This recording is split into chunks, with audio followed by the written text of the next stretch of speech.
तो हरियाणा के फाइनल नतीजे सामने सबके आ चुके हैं। कहीं मंथन का दौर चल रहा है, कहीं जश्न का दौर चल रहा है। मंथन जाहिर सी बात है कांग्रेस में चल रहा है।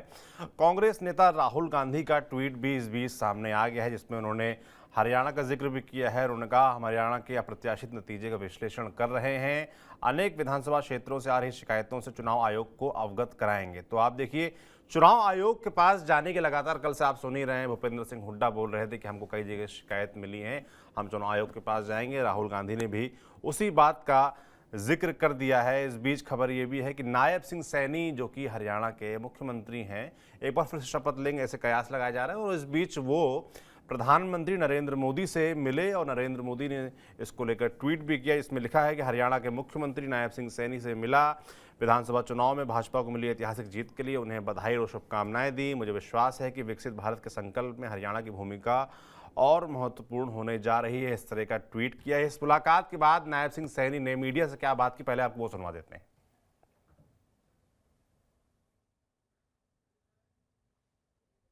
जो श्रेय है वो श्रेय आदरणीय नरेंद्र मोदी जी को जाता है, जिन्होंने पिछले 10 वर्षों में ऐसी नीतियां, ऐसी योजनाएं चलाई हैं जिसका लाभ गरीब व्यक्ति को भी मिल रहा है, जिसका लाभ किसान को भी मिल रहा है, जिसका लाभ युवा को भी मिल रहा है और जिसका लाभ महिला को भी मिल रहा है। इस प्रकार की योजनाएं आदरणीय मोदी जी ने वो हर वर्ग के लिए चलाई हैं। उसका परिणाम है, उन नीतियों का परिणाम है, मोदी जी की ये लोकप्रियता का परिणाम है। मोदी जी को देश के लोग प्यार करते हैं, मोदी जी को देश के लोग स्नेह करते हैं और उसका परिणाम है भारतीय जनता पार्टी हरियाणा के अंदर तीसरी बार प्रचंड बहुमत से वो आई है। और हरियाणा के लोगों का मैं दिल से धन्यवाद करता हूं कि जिन्होंने मोदी जी की नीतियों के ऊपर मोहर लगाई है। तो ये थे नायब सिंह सैनी। प्रधानमंत्री से मिलने के बाद वो नरेंद्र मोदी को क्रेडिट दे रहे थे इस पूरी जीत का और हरियाणा की जनता को शुभकामनाएं, बधाई दे रहे थे। अब शपथ ग्रहण की चर्चा है कि दशहरे तक हो सकती है नायब सिंह सैनी फिर से मुख्यमंत्री बनेंगे, ऐसी बातें निकल के आ रही, छन के आ रही मीडिया के सामने। खबर ये भी है कि जो 48 का आंकड़ा बीजेपी ने पाया है वो 51 तक जा सकता है। उसके पीछे का कारण है कि हरियाणा में जो 3 निर्दलीय जीते हैं वो तीनों समर्थन देने जा रहे हैं भारतीय जनता पार्टी को, ऐसी खबरें आ रही हैं। और तीनों ही मुलाकात करने जा रहे हैं धर्मेंद्र प्रधान से। ये 3 लोग हैं, सावित्री जिंदल नवीन जिंदल की मां हैं जो कुरुक्षेत्र से सांसद हैं बीजेपी के और निर्दलीय चुनाव लड़ी थी, हिसार से जीती हैं। बहादुरगढ़ से राजेश जून जीते हैं चुनाव और वो बीजेपी को समर्थन देने जा रहे हैं। देवेंद्र काद्यान गुन्नौर से जीते हैं, जिनका बीजेपी ने टिकट काट दिया था। उसके बाद उनके रोने की फोटो तस्वीरें भी आई थी, इमोशनल अपील की थी और वो भी गुन्नौर से चुनाव जीत गए, वो बीजेपी के समर्थन करेंगे। तो इस तरीके से बीजेपी का आंकड़ा जो है वो पहुंच जाएगा 51। वहीं कांग्रेस 37 सीटों के साथ जो उसके पास ये चुनाव में जीतने का मौका था वो गंवा चुकी है। और उसके बाद से लगातार चर्चा होने लगी तमाम फैक्टर्स की कि आखिर कांग्रेस पार्टी चुनाव क्यों हारी, बीजेपी क्यों जीती। हम लगातार चर्चा कर ही रहे थे, पर अब चर्चा करेंगे कांग्रेस चुनाव क्यों हारी, क्योंकि इसके साइड इफेक्ट्स भी नजर आने लगे हैं। आप देखिए, महाराष्ट्र से संजय राउत का बयान आ गया है जो कि सहयोगी दल है शिवसेना कांग्रेस पार्टी का महाराष्ट्र में। इसी तरीके से दिल्ली में देखिए आम आदमी पार्टी की तरफ से चाहे राघव चड्ढा का ट्वीट हो या फिर आप देखिए संजय सिंह का बयान हो, वो भी कांग्रेस को घेरना शुरू कर दिया। और इस बीच अखिलेश यादव ने भी उत्तर प्रदेश में हरियाणा के नतीजों के तुरंत बाद आज 10 जो उपचुनाव होने हैं उनको लेकर एक लिस्ट जारी कर दी, जिसमें 6 कैंडिडेट्स घोषित किए गए हैं। और माना जा रहा है कि इसमें 2 सीटें ऐसी भी थी जहां कांग्रेस दावेदारी कर रही थी, यानी कि अखिलेश यादव जो 10 सीटें उसे बहुत ज्यादा देने के मूड में है नहीं कांग्रेस पार्टी को। चर्चा यह भी है कि समाजवादी पार्टी मात्र 1 सीट 10 में से कांग्रेस को देना चाहती, जबकि कांग्रेस ने 5 पर दावा ठोक रखा है। आगे बातचीत बढ़ाएंगे इस पूरे विषय को लेकर। अपने वरिष्ठ साथी कबूल जी साथ हमारे साथ जुड़े हैं। कबूल जी, ये जो अब देखिए जब नतीजे आ गए हैं तो कहीं ना कहीं कांग्रेस के ऊपर विपक्षी जो तमाम उनके साथी हैं उन्होंने दबाव बनाना शुरू कर दिया, अखिलेश यादव हों, संजय राउत हों या फिर संजय सिंह हों। निश्चित तौर पे खास तौर से जिस तरह के नतीजे आए हैं और कांग्रेस जिस तरह से सहयोगी दलों को दरकिनार कर अकेले चुनाव मैदान में गई थी, ऐसे में अगर नतीजे कांग्रेस के खिलाफ गए हैं तो निश्चित तौर पे जो सहयोगी दल हैं उनकी तरफ से आवाज़ें उठनी लाजमी बन जाती हैं। आप देखिए कि राहुल गांधी चाहते थे कि हरियाणा में इंडिया गठबंधन के स्वरूप में कांग्रेस चुनाव लड़े, लेकिन वहाँ के जो भूपेंद्र हुड्डा हैं, सुरजेवाला हैं और शैलजा हैं, ये कोई भी हरियाणा के स्थान जो कांग्रेस इकाई थी वो नहीं चाहती थी कि कोई अलायंस के साथ चुनाव मैदान में उतरा जाए, अकेले चुनाव लड़ना जाए, हम अकेले चुनाव लड़ेंगे और जीतने का दम रखते हैं। राहुल गांधी की तरफ से बात भी आई थी कि अगर किसी तरह की कोई गुंजाइश है, अगर लगता है कहीं कोई कोर कसर है तो इसमें अलायंस में जाना चाहिए, लेकिन इस पे कांग्रेस की जो हरियाणा की लॉबी थी वो तैयार नहीं। अब ऐसे में गए हैं तो निश्चित तौर पे आम आदमी पार्टी और समाजवादी पार्टी सबको आंख दिखाने का मौका मिल गया है। आप देखिए आम आदमी पार्टी 10 सीटें मांग रही थी और कांग्रेस वहां उन्होंने 10 सीटें नहीं दी, तो उसकी नाराजगी उनकी ये रही है, अब वो उस पर निकाल रहे हैं, तकरार शुरू हो गई। दूसरी तरफ समाजवादी पार्टी उनसे 2 सीटें हरियाणा में मांग रही थी, खासतौर से अहिरवार बेल्ट में, वो 2 सीटें उनको नहीं मिली। इस वजह से समाजवादी पार्टी ने भी आंख दिखाना शुरू कर दिया है। महाराष्ट्र में क्योंकि चुनाव होने हैं और कांग्रेस वहां पे लोकसभा चुनाव में सबसे बड़ी पार्टी के तौर बनी है, तो उसका क्लेम भी वहां ज्यादा सीटों की डिमांड है, तो वो अब हरियाणा के नतीजे के बाद महाराष्ट्र में इसका जो साइड इफेक्ट है वो दिखने लगा है। और शिवसेना जो है अब वो प्रेशर बनाने लगी है, खास तौर से उद्धव ठाकरे लॉबी की तरफ आप देखें तो आप जो है वो कल प्रियंका चतुर्वेदी का ट्वीट हो या आज संजय राउत का बयान आना हो, कहीं ना कहीं वो ये बात सीधी है कि हरियाणा की राजनीतिक जो हार की तपिश है उसकी जो हाथ उसमें सेकने का काम हो रहा है, वो सेकने का काम महाराष्ट्र में हो रहा है, क्योंकि अगला जो चुनाव होना है अगला बड़ा चुनाव जिस पर पूरे देश की नजर रहेगी, जैसे हरियाणा पे थी, जम्मू कश्मीर पे थी, वैसे महाराष्ट्र पे रहने वाली है और चुनाव की घोषणा मुझे लगता है बहुत जल्द होने भी वाली, जिसकी चर्चा हम लोग कर रहे थे कि संजय राउत को जिस तरीके से बयान आया, एक बार संजय राउत को बयान आपको सुना देते हैं। समाजवादी पार्टी है अखिलेश जी की, आप है केजरीवाल साहब के नेतृत्व में, हमारे जैसे छोटे छोटे दल है, हमारे खाते में 1-2 सीटें आ जाती तो जरूर ये जो चित्र है, ये निर्णय है जो जनता ने दिया, उसमें जरूर बदलाव होता। मैं ये मानता हूं कि भारतीय जनता पार्टी ने जो चुनाव लड़ा है वो बहुत ही बेहतरीन तरीके से लड़ा है। हारी हुई बाजी बीजेपी ने जीत ली, ये मान्य करना पड़ेगा। और कांग्रेस तो जीत रही थी, ऐसी कोई व्यक्ति नहीं मुझे मिली देश में कि जो बोल रही थी, या पत्रकार हो या सर्वे की तो बात नहीं करूंगा कि बीजेपी आ रही है, लेकिन बीजेपी आ गई। उनकी एक यंत्रणा है, उनका एक सिस्टम है, उनका एक मैनेजमेंट है, उनको मानना पड़ेगा। बिल्कुल, आपने देखा कैसे संजय राउत सवाल खड़े कर रहे थे, खासतौर पर इंडिया गठबंधन को लेकर, कि अगर आम आदमी पार्टी को समाजवादी पार्टी को एडजस्ट किया गया होता, उनको कुछ सीटें दी गई होती तो शायद नतीजे कुछ और होते। उन्होंने ये भी कहा कि देखिए मैंने तमाम लोगों से बातचीत की, चर्चा की, और सभी जगह सब लोग कह रहे थे कि हरियाणा में कांग्रेस आ रही है, मगर ऐसा नहीं हुआ, तो कहीं ना कहीं उसके पीछे ये कारण रहे हैं। और देखिए जाहिर सी बात है कि आरोप प्रत्यारोप का दौर शुरू हो गया है, कांग्रेस को उसके ही घटक दल घेरना शुरू कर चुके हैं और उसी का नतीजा है ये बयान। देखिए सौरभ भाई, इसमें एक साफ बात है कि जब आप मजबूत होते हैं तो आप जब मजबूत होते हैं तमाम चीज़ें आपकी खामियां भी दब जाती हैं, लेकिन जब आप कमज़ोर होते हैं तो जो खास तौर से दूसरे लोग होते हैं उनको मौका मिल जाता है। और हरियाणा के चुनाव के नतीजों ने, आप देखिए अगर विधानसभा चुनाव से ठीक पहले समाजवादी पार्टी को सीटें नहीं दे रहे थे, 1 सीट देने के तैयार हुए, अखिलेश यादव ने उस पर ग्रीन हुए। अखिलेश यादव का हम बिना शर्त के हरियाणा में समर्थन दे रहे हैं हम, और उन्होंने बाकायदा इसके लिए एक प्रेस नोट भी जारी कर दिया और बयान भी दे दिया। लेकिन क्या हुआ, हरियाणा के नतीजे आए, अखिलेश यादव प्रचार में भी नहीं गए। सपा और कांग्रेस ने भी इंडिया गठबंधन के स्वरूप में भले सीट नहीं दी, लेकिन प्रचार में भी किसी को नहीं उतारा, न किसी को बुलाया। कांग्रेस इतना ज्यादा और कॉन्फिडेंस थी, उसको लग रहा था कि लोकसभा चुनाव में जो नतीजे आए हैं बस अब हरियाणा की सियासत सत्ता उनके हाथ में आने वाली है। इस जो खुशफहमी में कांग्रेस का रहना निश्चित तौर पे खामियाजा भुगतना पड़ा है। लेकिन अब देखिए कांग्रेस अपने अंदर जो कमियां थीं आप वो लगातार झलक रही थी, चाहे शैलजा की नाराजगी हो या फिर उसके बाद जो हुड्डा के मनमानी तरीका हो। इसके अलावा जो है कांग्रेस अलग अलग धड़ों में बटी रही, राहुल गांधी लास्ट टाइम में कैंपेन प्रचार में उतरे। और सबसे बड़ी बात है कि सौरभ भाई आपने देखा कि कांग्रेस ने तमाम चीज़ों को इतना कॉन्फिडेंस था कि हम आखिरी दिन अपने कैंडिडेट घोषित करेंगे, क्योंकि कांग्रेस में टिकट की डिमांड बहुत ज़्यादा थी जी, और इस बार टिकट में बहुत लोग मांग रहे थे, तो उन्होंने आखिरी दिन तक इंतजार किया और आखिरी दिन टिकट जो है अपने घोषित किए ताकि ना मांगे। उनकी कोशिश थी कि बगावत ज़्यादा ना हो पाए। इसके बावजूद सबसे ज्यादा बगावत जो है वो कांग्रेस को झेलनी पड़ी जी।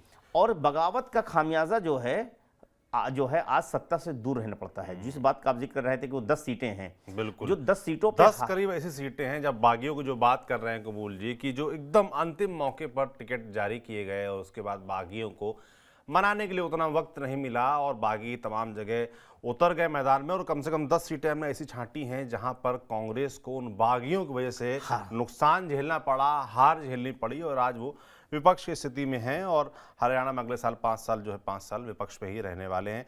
पहली सीट हम बताएं आपको बहादुरगढ़ है, जहां से राजेश जून जो कि कांग्रेस के बागी थे, चुनाव में उनको टिकट नहीं मिली, निर्दलीय वो मैदान में उतर गए और चुनाव जीते हैं खुद निर्दलीय होकर। और अब उन्होंने ऐलान कर दिया है कि वो भारतीय जनता पार्टी का समर्थन करने जा रहे हैं।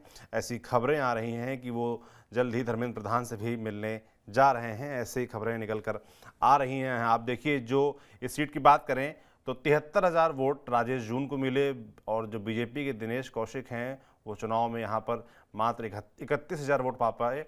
और तीसरे नंबर पर जो कांग्रेस के प्रत्याशी थे राजेंद्र सिंह जून, उनको 28,000 वोट मिले थे, यानी कि कांग्रेस से भी 2 गुने से ज़्यादा वोट जो इंडिपेंडेंट निर्दलीय लड़े राजेश जून वो पाए। अगली सीट ऐसी है सोनीपत, जहाँ पर कांग्रेस के जो मेयर निखिल थे उनको, निखिल मदान को टिकट नहीं मिला था और वो बीजेपी में शामिल हो गए थे और वो देखिए अच्छे खासे अंतर से उन्होंने जो प्रत्याशी हैं कांग्रेस के उनको हराया है। तो दूसरी सीट ये हो गई। तीसरी सीट अंबाला बड़ी चर्चा में रही, चित्रा सरवारा ने कैसे जी, चित्रा सरवारा वो दूसरे नंबर पर रहीं और बिल्कुल आप मानिए कि अगर उनको टिकट कांग्रेस की तरफ से मिला होता तो शायद वो चुनाव जीत गई होती, क्योंकि वो मात्र 7270 वोटों से अनिल विज से चुनाव हारी और कांग्रेस। सौरभ भाई वो लगातार बढ़ी बनाई हुई थी, अनिल विज लगातार कई राउंड तक वो पीछे चल रहे थे जी। आप समझिए कि किस तरह से आपने उस सीट पे वो लगातार टिकट मांग रही थी, हुड्डा की करीबी थी, इसके बावजूद उनको टिकट नहीं दिया गया था। बिल्कुल, और उसका असर देखिए क्या हुआ कि वो 7270 वोटों से चुनाव हारी और जो कांग्रेस के प्रत्याशी हैं परविंदर पाल परी, उनको 14,000 से ज्यादा वोट मिले। तो आप इसको समझ सकते हैं कि इससे नुकसान किसका हुआ। निर्दलीय लड़े, सेकंड नंबर रही, मगर कांग्रेस पार्टी हार गई। यहाँ पर उचाना में आप देखिए, वहां पर तो बड़े नेता ब्रजेंद्र सिंह चुनाव लड़ रहे थे, वीरेंद्र सिंह के बेटे, जो कि कुछ समय पहले तक भारतीय जनता पार्टी में थे, अभी लोकसभा चुनाव के दरमियान वो कांग्रेस में शामिल हो गए, तो मात्र 32 वोटों से चुनाव हारे। मतलब आप समझिए कि कितना करीबी मामला रहा। ये इसलिए भी इंटरेस्टिंग सीट है क्योंकि यहाँ पर जो दुष्यंत चौटाला डिप्टी सीएम हरियाणा के रहे, वो भी यहीं से विधायक थे और यहीं से चुनाव लड़े, हालांकि वो भी अपनी जमानत बचाने में कामयाब ये सीट नहीं बीजेपी के लिए इसलिए भी सौरभ भाई अहम है कि बीजेपी पहली बार यहाँ कमल खिलाई है। ये वो सीट है जहाँ बीजेपी बड़े लंबे अरसे से कोशिश कर रही थी कि हम जीत जाए। जब विप्लव देव प्रभारी बन के आए थे, बनने के बाद जब दुष्यंत चौटाला बीजेपी के साथ गठबंधन में थे, तभी उन्होंने कह दिया था उचाना कला में अगली बार बीजेपी का विधायक होगा। आप समझ लीजिए, इस बात को लोकसभा चुनाव से आज से करीब 1.5 साल पहले मुझे याद है कि इस बात के संकेत जो है उन्होंने तब दे दिया, यानी कि उचाना कला सीट पे बीजेपी की नजर कितने लंबे समय से रही है। बिल्कुल। और हम जब बगावत की बात करें तो यहाँ पे वीरेंद्र घोघरिया, जो कि कांग्रेस के ही नेता हैं और उन्होंने टिकट ना मिलने पर बगावत करके चुनाव लड़ा, उनको 31,456 वोट मिले हैं। और ये वोट जाहिर सी बात है किसका कटा होगा, कांग्रेस का कटा होगा। और कांग्रेस ये उम्मीद करके चल भी रही थी कि जेजेपी जिस तरीके से एकदम कमजोर हो गई है तो उनके हिस्से के जो वोट है वो कांग्रेस को ट्रांसफर होगा। मगर यहाँ पर आप उचाना सीट देखिए, ये एकदम जीती जिताई सीट कांग्रेस के लिए थी, मगर जो कांग्रेस के बागी प्रत्याशी थे वीरेंद्र घोघरिया, उन्होंने 31,500 लगभग वोट पाए और मात्र 32 वोट से कांग्रेस इस सीट पर जीतने से चूक गई। इसी तरीके से हम अगली सीट की बात करें, पुंडरी सीट की, वहां पर कांग्रेस ने 2019 के उम्मीदवार सतीश भाना का टिकट काट दिया था, जिसके बाद वो बागी हो गए और निर्दलीय चुनाव लड़े और 40,608 वोट लेकर दूसरे नंबर पर आया। समझिए 40,000 वोट लाए और सतीश भाना भी मात्र 2197 वोटों से हारे हैं, बहुत बड़े अंतर से हारे भी नहीं है। जबकि कांग्रेस के जो उम्मीदवार हैं 26,000 वोट, लगभग 26,500 वोट पाए हैं, 2200 वोटों से लगभग हारे हैं। और कांग्रेस के उम्मीदवार जो हैं वो 26,000 से ज्यादा वोट पाए, जिसकी वजह से बीजेपी के सतपाल जांबा यहाँ पर चुनाव जीत गए। तो ये 5 सीटें आपको बता चुके हैं। अगली सीट बरवाला की है, जहां पर संजना सतरोट कांग्रेस की नेता थी, उनको टिकट नहीं मिला, वो निर्दलीय चुनाव लड़ गई। एक और बागी संजना और वो खुद तो नहीं जीती, मगर वो कांग्रेस के जो प्रत्याशी थे रामनिवास घोरेला, उनको हराने में कामयाब रही। संजना को यहाँ 29,055 वोट मिले, आप समझिए, और 26,000 वोटों से वो हारे हैं। और जो कांग्रेस के बीजेपी के प्रत्याशी कांग्रेस प्रत्याशी रामनिवास घोरेला, उनको 39,000 वोट मिले। तो यहाँ भी देखिए कहीं ना कहीं जो निर्दलीय प्रत्याशी कांग्रेस के बागी, उन्होंने नुकसान किया। निश्चित तौर पे आप देखिए कि हरियाणा में एक और, यहीं पे मैं इस बात को जिक्र करूं कि पिछली बार अगर कांग्रेस बीजेपी जो बहुमत से 5 सीटें दूर हो गई थी, तो वो 5 सीटें अगर खास तौर से जो है उसमें अगर वो सीटें निर्दलीय जीत गए थे, और वो वही निर्दलीय थे जो बीजेपी से टिकट मांग रहे थे या बीजेपी ने जिनके टिकट नहीं दिए थे, और वो चुनाव लड़ गए थे और बाद में जीत गए थे, और अगर बीजेपी उस समय उनको दे दी होती तो बहुमत करीब होती। आज कांग्रेस वही स्थिति में खड़ी है कि कांग्रेस अगर 10 सीटों पे अपने बागी को जिन लोग टिकट मांग रहे थे, अगर बगावत यहाँ नहीं हुई होती तो आज कांग्रेस सरकार बनाने की स्थिति में खड़ी हुई होती, और ये 10 सीटें कहीं ना कहीं गड़बड़ा गई हैं। बिल्कुल। अगली सीट नरवाना की है, जहां पर कांग्रेस टिकट नहीं मिलने पर विद्या रानी इनेलो बसपा गठबंधन से चुनाव लड़ गई, और उसके चलते उन्होंने जो कांग्रेस के उम्मीदवार सतबीर, उनको हराने में कम से कम उनका बड़ा रोल रहा। सतबीर को आप देखिए 47,975 वोट मिले हैं, और विद्या रानी को 46,303 वोट मिले हैं, और सतबीर देखिए मात्र 11,499 वोटों से चुनाव हार गए। तो यहाँ पर भी आप देखिए जो कांग्रेस के बागी थे वो कहीं ना कहीं भारी पड़ी कांग्रेस पार्टी पर। तिगांव की बात करें इसी तरीके से, फरीदाबाद की तिगांव सीट जो है, वहां पर कांग्रेस ने पुराने नेता उनके ललित नागर, उनका टिकट काट दिया था और राजेश नागर को प्रत्याशी बनाया था। यहां पर देखिए नाराज जो ललित नागर हैं वो बागी हो गए, निर्दलीय चुनाव लड़े और दूसरे नंबर पर रहे, जबकि कांग्रेस के जो प्रत्याशी हैं वो तीसरे नंबर पर है। तो देखिए वहां पर भी कहीं ना कहीं उनको देखिए ललित नागर का इससे पहले लोकसभा चुनाव में भी उनको नजरअंदाज किया गया, और वहां पे फिर आखिरी टाइम पे आते हैं जो है, तो इस तरह से आप ललित नागर लगातार दरकिनार किया थे। इस बार ललित नागर इग्नोर नहीं हुए और वो चुनाव मैदान में उतरे, और आखिरकार ये खामियाजा कांग्रेस को वहां भुगतना पड़ा। बिल्कुल। बल्लभगढ़ की बड़ी सीट है, वहां पर भी आप देखिए कि शारदा राठौर ने कांग्रेस को, कांग्रेस के बागी हैं, उन्होंने हरवा दिया, क्योंकि कांग्रेस के टिकट नहीं मिलने पर वो निर्दलीय लड़ गए और उनको करीब 44,000 वोट मिले, जबकि कांग्रेस की जो पराग शर्मा है वो चौथे नंबर पर है, उनको 8,674 वोट मिले, और बीजेपी के मूलचंद शर्मा यहाँ चुनाव जीत गए। और अगर ये सीट पे देखिए मूलचंद शर्मा, अगर इस खास तौर से इन्होंने यहाँ ब्राह्मण के सामने ब्राह्मण दांव खेला। पराग शर्मा जो है उनके रिश्ते में एक तरह से कहीं ना कहीं उनके पारिवारिक से ही जुड़ी हुई उनकी है, और ऐसे में ये दादा पोती का रिश्ता है इनका, और अगर दादा पोती का रिश्ता है, अगर इस तरह से बीजेपी की कोशिश हो रही थी, अगर यहीं पे शारदा राठौर पे दांव खेले होती अब तो ये निश्चित तौर पे कहीं ना कहीं आज जो है यहाँ पे कांग्रेस के विधायक हुए होते। बिल्कुल। आप देखिए ना, क्योंकि इंडिपेंडेंट यहाँ पर आप देखिए दो जो हैं वो दूसरे और तीसरे नंबर पे हैं, और चौथे नंबर पर कांग्रेस की प्रत्याशी यहाँ पर रही हैं, उनको 8,600 वोट मिले। तो कितना खतरनाक है। आप पानीपत ग्रामीण की बात कर लीजिए, तो वहाँ पर जो पूर्व पार्षद विजय जैन है, उनको टिकट नहीं मिला था और उन्होंने पार्टी इस्तीफा देकर निर्दलीय चुनाव लड़ गए थे। विजय जैन को 43,000 वोट वहाँ पर मिला है, समझिए, और तीसरे नंबर पर वो है, जबकि कांग्रेस सचिन कुंडू करीब 50,000 वोट से चुनाव यहाँ पर हार गए। तो ये देखिए कि ये ऐसी 10 सीटें लगभग हैं जहाँ पर कांग्रेस को उनके बागियों ने भयंकर नुकसान पहुंचाया। इसी को कहते हैं सौरभ भाई की मिसमैनेजमेंट। कांग्रेस यहीं पे मात खा जाती है बीजेपी के आगे। बीजेपी में भी बगावत हुई, बीजेपी की बगावत बहुत सार्वजनिक रूप से दिखी, और बीजेपी के बगावत को डैमेज कंट्रोल करने की कोशिश भी की गई। आप देखिए कि बीजेपी को बहुत लॉस किसी सीट पे नहीं हुआ।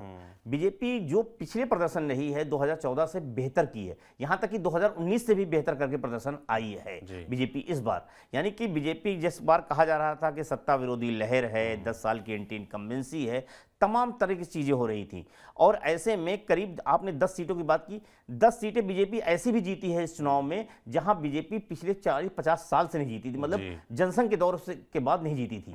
तो आप समझ सकते हैं कि भारतीय जनता पार्टी के लिए इस बार का चुनाव कितना बेहतर चुनाव रहा है, और बेहतर तरीके से। और ये जो चुनाव कांग्रेस, बीजेपी का और कांग्रेस का मिसमैनेजमेंट, बूथ प्रबंधन ना होना, और दूसरी तरफ जो है नेताओं की बयानबाजी, अंतर्विरोध, ये सारी चीजें दिख रही थी। बीजेपी एकजुट होकर चुनाव लड़ रही थी। बीजेपी में भले ही मुख्यमंत्री के पद के लिए अनिल विज से लेके राहुल जी तक दावा करते रहे हों, लेकिन कोई ऐसा नहीं है कि वो एक दूसरे के खिलाफ बयान देते तमाम रहें। लोगों को ये भी कहा कि अनिल विज इसलिए मुख्यमंत्री पद पर दावा ठोक रहे हैं ताकि उनका अपनी दावेदारी जो है, जो सीट पर जो कंपटीशन था उसमें उनको थोड़ा आराम मिले, राहत मिले, लोगों के बीच मैसेज जाए कि अगर जीते तो शायद निश्चित तौर पे आप मुख्यमंत्री देखिए ना, वही हुआ कि उस सीट पे लगातार वो कैसे पीछे चल रहे थे और कैसे, तो अनिल विज उस चीज को संभालने में उस दांव से कामयाब रहे।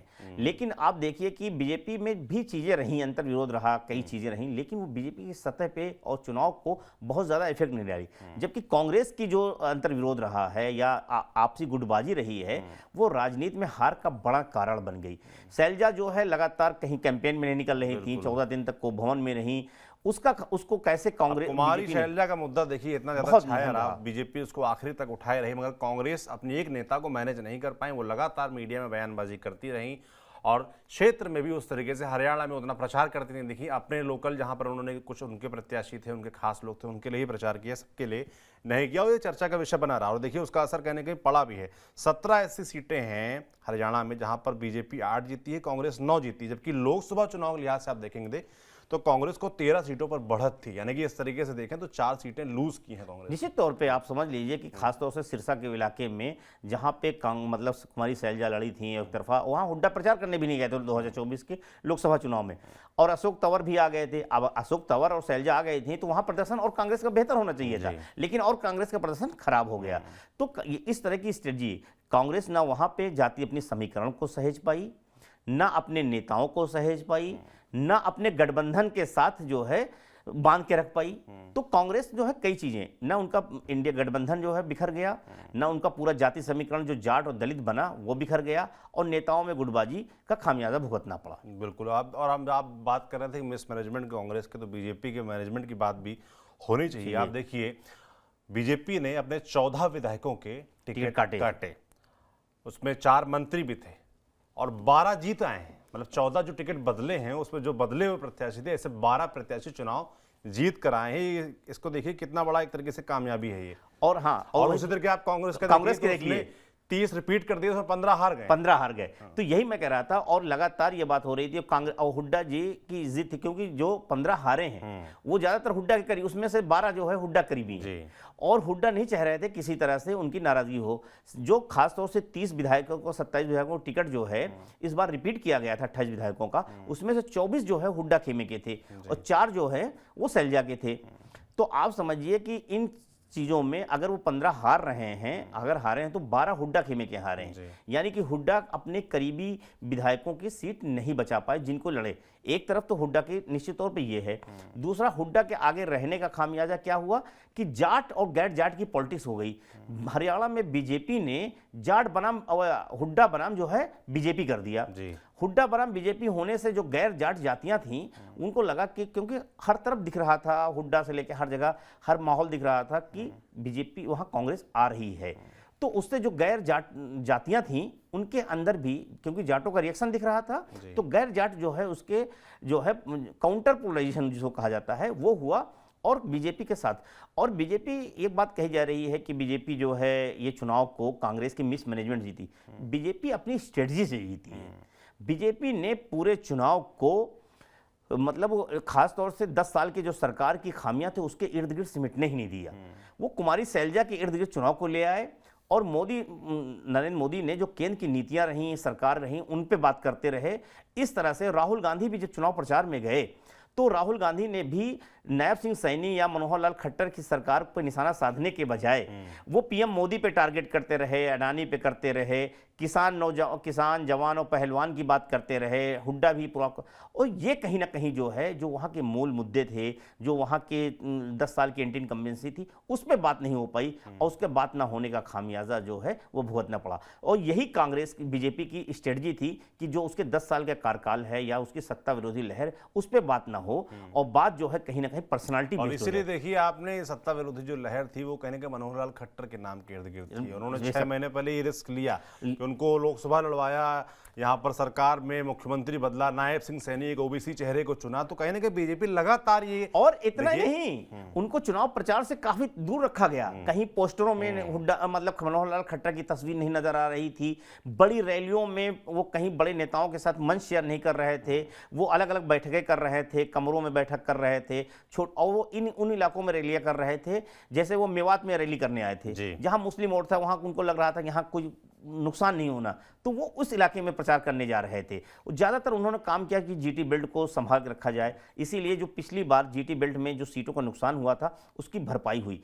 जो खास तौर से जाट लैंड था, जिस इलाके में पिछली बार कांग्रेस ने बेहतर प्रदर्शन किया था, वहां 7 से 8 सीटें लूज कर गई। सोनीपत आप देख लीजिए, वहां पर 6 में से 5 बीजेपी ने जीती। यही मैंने कहा, मतलब जो जाट लैंड है, उन जाट लैंड में पिछली बार कांग्रेस का प्रदर्शन बहुत अच्छा था और वहां 7 सीटें थी, इस बार बढ़ के वहां 15 सीटें हो गई हैं। तो यानी कि जो कांग्रेस का प्रदर्शन, बीजेपी का प्रदर्शन था उस इलाके में, यानी अपने गढ़ को बचाए रखा और जो कांग्रेस के गढ़ थे उसमें सेंधमारी कर गई, एक चीज। दूसरी तरफ क्या है कि अब जो है, हालांकि बीजेपी की सरकार रिपीट कर गई है, मतलब हैट्रिक हो गई है, लेकिन उसके करीब 8 से 9 मंत्री चुनाव 8 मंत्री चुनाव हार गए। इस पे बिल्कुल बात होनी चाहिए इस पे, क्योंकि देखिए आपको बताया भाजपा ने 10 मंत्री और एक विधानसभा अध्यक्ष समेत 37 विधायकों को टिकट दी थी। मतलब जो कुल रिपीट अगर कहा जाए तो उसमें 10 मंत्री रिपीट हुए थे, विधानसभा अध्यक्ष थे और 37 विधायक कुल मिलाकर थे।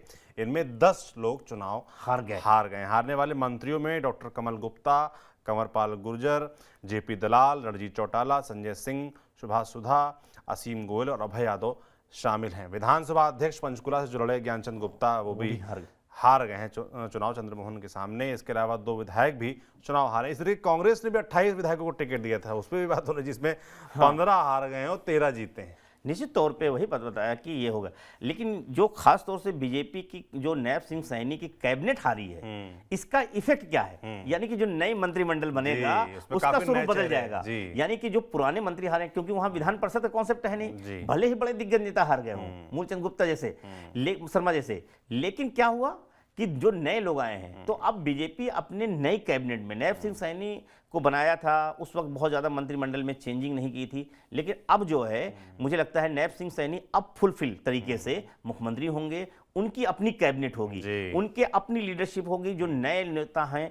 तो हर इलाके से आप अभय यादव की बात कर रहे थे, अब नए तरीके में क्या राव इंद्रजीत की बेटी होंगी या फिर दूसरा, या फिर जो है अहिरवाल में जिस तरीके से आप देखिए क्लीन स्वीप किया है, एक तरीके से बीच में सिर्फ एक सीट हारे हैं वहां पर, तो राव इंद्रजीत का दावा तो जाहिर सी बात है कि मजबूत होगा और वो प्रयास करेंगे। जिस तरीके से प्रयास कर उन्होंने अपनी बिटिया को टिकट दिलवा दिया, चुनाव हालांकि वो करीबी मुकाबले में जीती, मगर पूरे क्षेत्र में उनका दावा है तो दावा तो करेंगे। लेकिन उसके साथ साथ एक और है, उसी इलाके के महेंद्रगढ़ से तो शाम सीट से जो है किरण जो है श्रुति चौधरी जीती, किरण चौधरी की बेटी।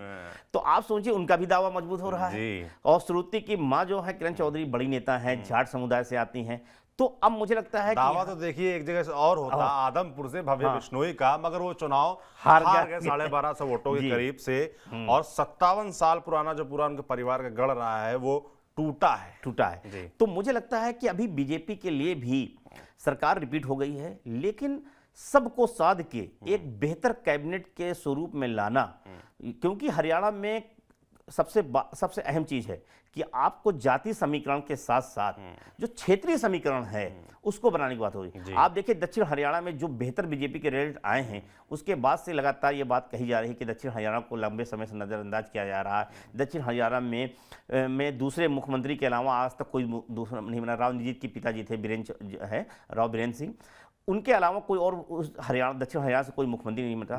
पिछले 2 विधानसभा चुनाव देखिए, चाहे 2014 का हो, 2019 का हो, यहाँ 2024 का चुनाव हो, तीनों चुनाव में बीजेपी के लिए सबसे अहम, अगर कहीं सबसे बेहतर सीटें आई हैं तो इसलिए लोकसभा चुनाव में आप देखिए हर इलाका साफ हो गया था, लेकिन दक्षिण हरियाणा की जो 3 सीटें हैं, तीनों सीटें बीजेपी जीतने में कामयाब रही थी, चाहे वो फरीदाबाद रही हो, महेंद्रगढ़ रही हो या फिर गुड़गांव की सीट रही हो, ये तीनों सीटें बीजेपी जीती थी। तो यानी कि दक्षिण हरियाणा का इलाका बीजेपी के लिए सोशल इंजीनियरिंग के हिसाब से भी काफ़ी मजबूत रहा है। तो मुझे लगता है कि इस बात को लेकर हरियाणा के जो दक्षिण हरियाणा के नेता हैं बीजेपी के, वो अभी से प्रेशर बनाने लगे। लेकिन साथ साथ क्या जीटी बेल्ट जो भारतीय जनता पार्टी के लिए सियासी जो है पिच है, उस अपनी पिच पे भी बीजेपी को देखना पड़ेगा। चाहे मनोहर लाल खट्टर रहे हों या नैब सिंह सैनी, ये जीटी बिल्ड रोड से आते हैं। लेकिन इसके साथ साथ क्या है, जीटी बिल्ड है और ये उसी बिल्ड से जो है अनिल विज भी आते हैं। तो एक तरह से उनको साधना होगा। दूसरा जो बीजेपी का सबसे बेहतर प्रदर्शन इस बार जो है जाटलैंड में हुआ। तो बीजेपी को दक्षिण हरियाणा और जीटी बेल्ट के साथ साथ जाटलैंड को भी अब की संतुष्ट करना होगा। जी। और जाट लैंड में पिछली बार कम लोग थे, पिछली बार इसीलिए उन्होंने रानिया से जो निर्दलीय विधायक जीत के आए थे, रंजीत जो है ना, चौटाला जी, रंजीत चौटाला, उनको मंत्री बनाया गया था। मुझे लगता है अब उनके पास अपने मंत्री, किसी के बैसाखी नहीं, अब खुद बीजेपी पिछली बार बैसाखी के सहारे थी, जी। इस बार अपने दम पे है। हालांकि अब इस बार थोड़ा सा, पिछली बार बीजेपी के साथ ये भी रहा है कि हरियाणा में जेजेपी को भी मंत्रिमंडल में रखने की है, ये 2 मंत्री और एक डिप्टी सीएम दिया था। इस बार बीजेपी अपने लोगों को, तो मुझे लगता है कि जो जाट लैंड और पश्चिमी हरियाणा है, बांगर का इलाका कहा जाता है, दोनों को बीजेपी बहुत आसानी से साथ लेगी। जो जेजेपी ने को पिछली बार जिस कोटे से जेजेपी को मंत्री पद दिया था, मुझे लगता है उस कोटे के साथ साथ दूसरे ये जाट लैंड और बांगर के इलाके को भी साधने की सभी कोशिश। क्षेत्रों को साधने का प्रयास जाहिर सी बात है रहेगा बीजेपी की तरफ से। और अब सबकी नज़र रहेगी भी कि अगली सरकार कब बन रही, जिसकी संभावना जताई जा रही है कि वो दशहरे तक बन सकती है, और कौन लोग होंगे, कौन नए चेहरे खास तौर पर होंगे हरियाणा के अगले मंत्रिमंडल पर, और किन क्षेत्रों से होंगे, किन परिवारों से जुड़े लोग होंगे, सबकी नज़र बनी रहेगी। इस बीच कांग्रेस लगातार ये आरोप लगा रही है, ईवीएम को लेकर चुनाव आयोग से शिकायत करने की बात कह रही है, चुनाव आयोग के दर पर जाने की बात कर रही है। अब चुनाव आयोग लगातार, कल जब बात हुई तो उसने कहा कि भाई हमारे पास अभी कोई ऐसी शिकायत नहीं आई है, शिकायत आएगी तो हम सख्त एक्शन लेंगे। तो चुनाव आयोग क्या करता है कांग्रेस की शिकायत पर, यह भी देखने वाला होगा। और साथ ही साथ हरियाणा में अगली जो सरकार बननी है उसकी रूपरेखा क्या रहेगी, ये भी देखने वाला होगा। हमारी नज़र लगातार बनी हुई है हरियाणा पर, जो भी अपडेट्स आते हैं आप तक हम यूं ही पहुंचाएंगे। आप देखते रहिए TV9 डिजिटल। शुक्रिया।